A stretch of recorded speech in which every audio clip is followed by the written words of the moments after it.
Bonjour à toutes et à tous et merci de nous rejoindre sur RTI 1.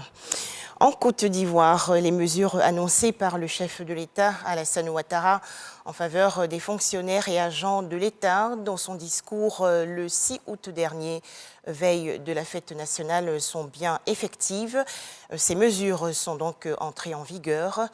Tous les fonctionnaires et agents de l'État expriment leur reconnaissance au président de la République, Alassane Ouattara. Le point dans le journal de 13 h.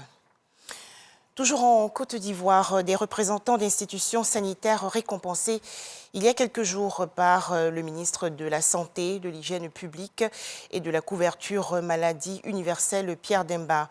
C'était le 18 août dernier dans la commune du Plateau. Les précisions de Espérance Diakalé et Franck Quadio. Un insigne pour la représentante de l'ONU-SIDA en Côte d'Ivoire.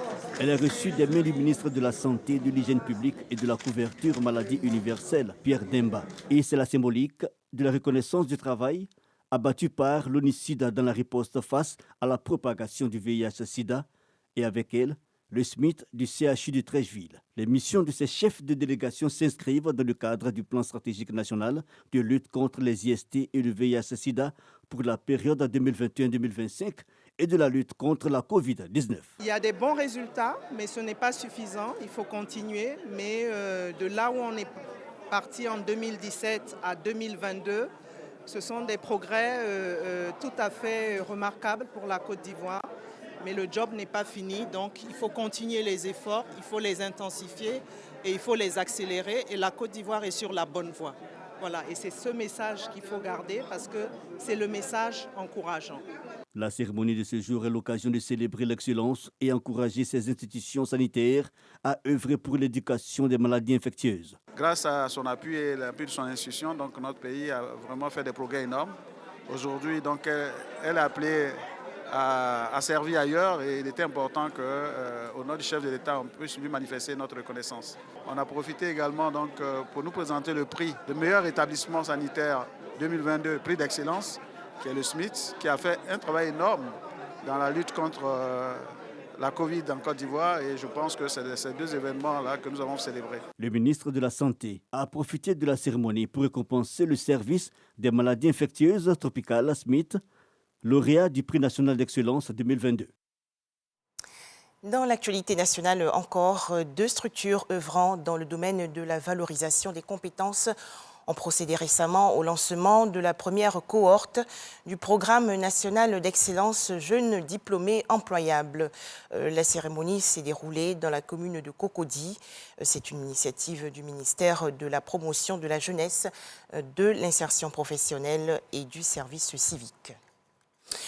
En image, l'actualité hors de chez nous. Au Burkina Faso, l'armée dit avoir neutralisé au moins 28 terroristes présumés dans une série d'opérations offensives contre des groupes armés dans les régions de l'Est et du Sahel. Selon l'état-major burkinabé, des bases de présumés terroristes ont été détruites et l'armement récupéré. En Angola, le parti au pouvoir, le MPLA, a remporté les élections législatives, donnant un second mandat au président de la République sortant, João Lourenço. Les résultats officiels ont été annoncés hier. Le parti au pouvoir, MPLA, remporte avec 51,17% des suffrages exprimés contre 43,95% pour l'UNITA, l'Union nationale pour l'indépendance totale de l'Angola. À noter que l'opposition conteste les résultats. Enfin, Libreville, la capitale du Gabon, accueille depuis hier la Semaine africaine du climat, troisième étape d'une série de rencontres organisées par ONU Climat et l'Union africaine. Voilà, merci de nous avoir suivis. Plus d'informations dans le journal de 13 h.